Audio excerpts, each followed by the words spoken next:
Добре дојдовте во темата на неделата.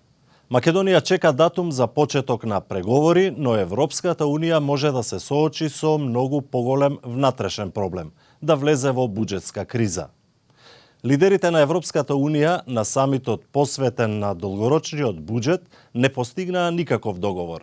Овој пат дополнителен проблем е буџетската дупка од 75 милиарди евра, предизвикана од Брекзитот, како и од новите поделби меѓу посиромашните и побогатите членки на Унијата. На самитот на Европската Унија во минатиот викенд во Брисел, маратонските преговори не доведоа до некаков компромис за буџетот на Унијата од 2021 до 2017 година. Треба да признаеме дека разликите се преголеми за сега, изјави германската канцеларка Ангела Меркел. Преговорите за буџетот на Европската Унија никогаш не биле лесни, но сега, поради излегувањето на Велика Британија од Унијата, но и зголемените трошоци за новите предизвици, како климатските промени, миграцијата, дигиталната економија, стануваат исклучително тешки.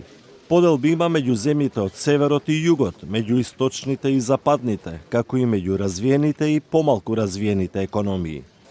Чешкиот премиер Андреј Бабиш оцени дека разликите се огромни и оти самитот е бесцелен.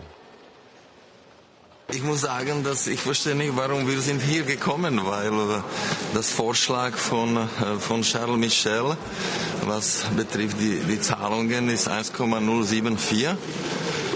Und wenn die neue Gruppe von die Nettbezahler sagt, die wollen maximal 1% bezahlen, dann das Unterschied ist 75 Milliarden Euro und wir haben dann nichts zu besprechen.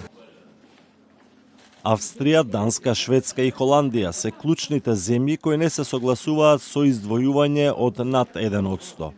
Овие земји и уште некои други остро се противат и на предлогот 1/3 од буџетот да оди за поддршка на развојот на посиромашните региони, а 1/3 за поддршка на земјоделците, што пак е клучен приоритет за Франција.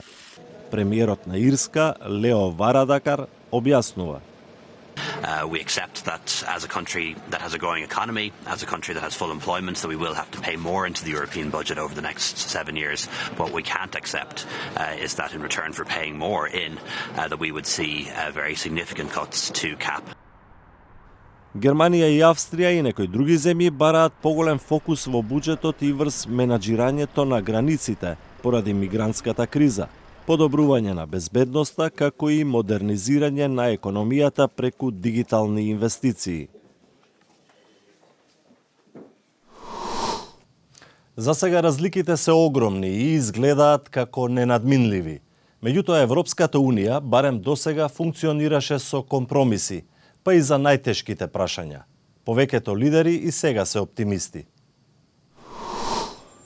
Ке има и друг самит или самити за усогласување на буџетот, но за сега нема утврден датум.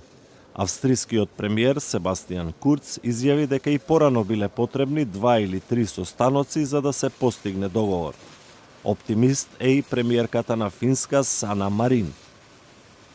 Of course, I hope that we would find a deal, but it's hard to say at this point. I think the member states are still quite far away from each other, and if we want to find an agreement, everybody has to be flexible. Лидерите на Европската Унија имаат рок до крајот на годинава да го усвојат долгорочниот буџет 2021-2027, а за сега шансите за компромис се никакви. Доколку не биде постигнат договор, Унијата ќе мора да ги замрзне речиси сите своји проекти во 2021 година. Тоа беше се во оваа емисија, во која се осврнавме на тешките преговори меѓу лидерите на Европската Унија за наредниот долгорочен буџет. Содржините на Радио Слободна Европа можете да ги следите и на социјалните мрежи. До гледање.